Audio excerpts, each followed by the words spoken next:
The public affairs term lobbying is one which we all have reservations about. I would share those reservations. Why so?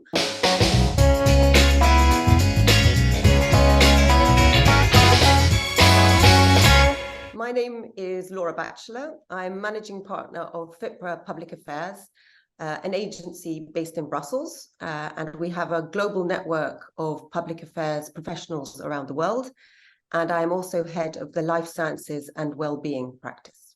I think in terms of what already I've heard from colleagues in this series run by Telos articulate is the public affairs term lobbying is one which we all have reservations about. I would share those reservations. Why so? Because it conjures up images of undue influence and underhand tactics because of the issues that have hit the headlines. However, I would concur with my colleagues in saying that advocacy is an integral part of the decision-making process. It is imperative that the decision makers and the policymakers hear the different views of stakeholders, and ultimately that is part of the democratic process. Maybe starting on your last point about our role in society, I think advocacy plays an important role. There's a real need for strong governance of the public affairs profession.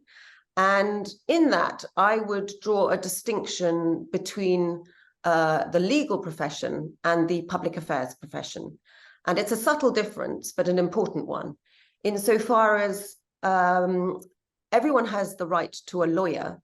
But in public affairs, I think it's very important not to defend the undefendable. So I think it goes beyond codes of conduct.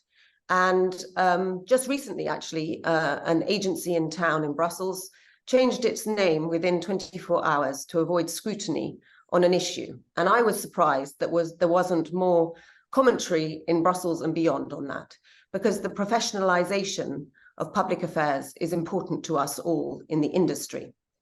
And I would say that in terms of public affairs advocacy and the work that I've done, obviously we're dealing a lot with the big societal issues which policymakers and decision makers are tackling. And that's incredibly fascinating. There are issues facing our generation and the ones are following us. So I think climate change obviously is the most pressing, but there are many others. And so it's incredibly important to take a holistic approach. And in FIPRA, we believe very strongly in the power of consensus building. What do I mean by that? That's finding alignment between the different stakeholder voices on a particular issue where the decision makers and policymakers are looking to draft legislation. And that involves building trust and having dialogue. And often there is not that trust, particularly with industry. And that's because of the power of money. Obviously, the link between corporations and politicians, when you look particularly at the US, but in other jurisdictions as well. So in the work that we do, it's about finding that safe space for stakeholders to come together on an issue and actually to leave their red lines at the door.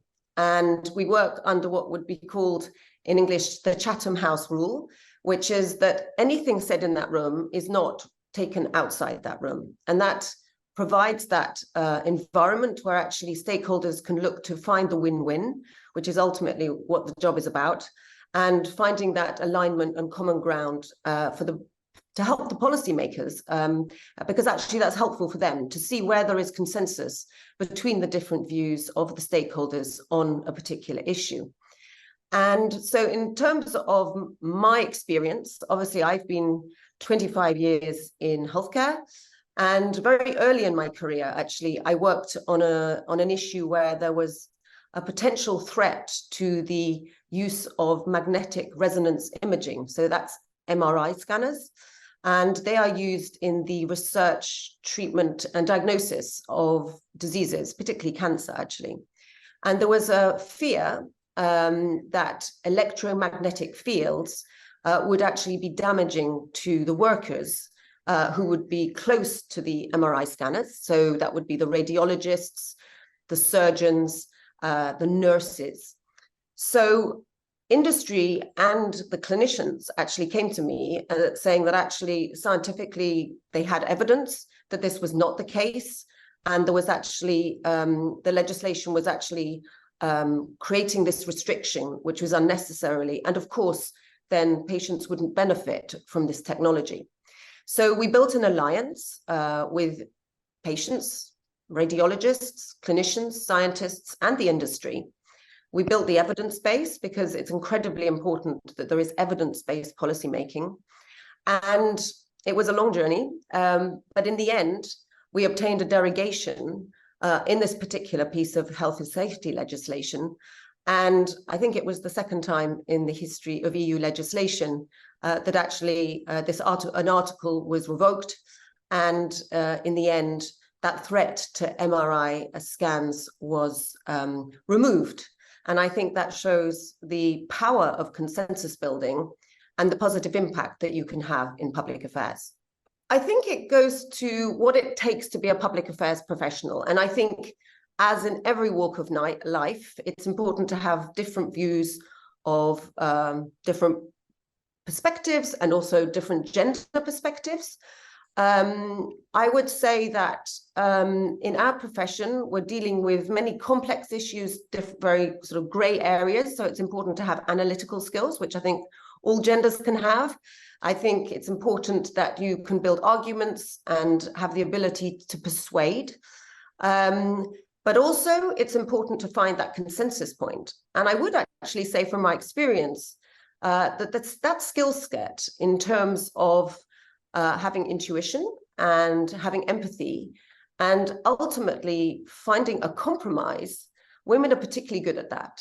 So I think I wouldn't say only women are good at public affairs. I think in Brussels, you see, actually, there are many women in public affairs and have always have been. And it's what attracted me to come and work in Brussels and to leave Westminster 25 years ago. But the world has changed. And I think the power of women's voices and their ability to mediate. Public affairs has an important role to play in society and can have a positive impact.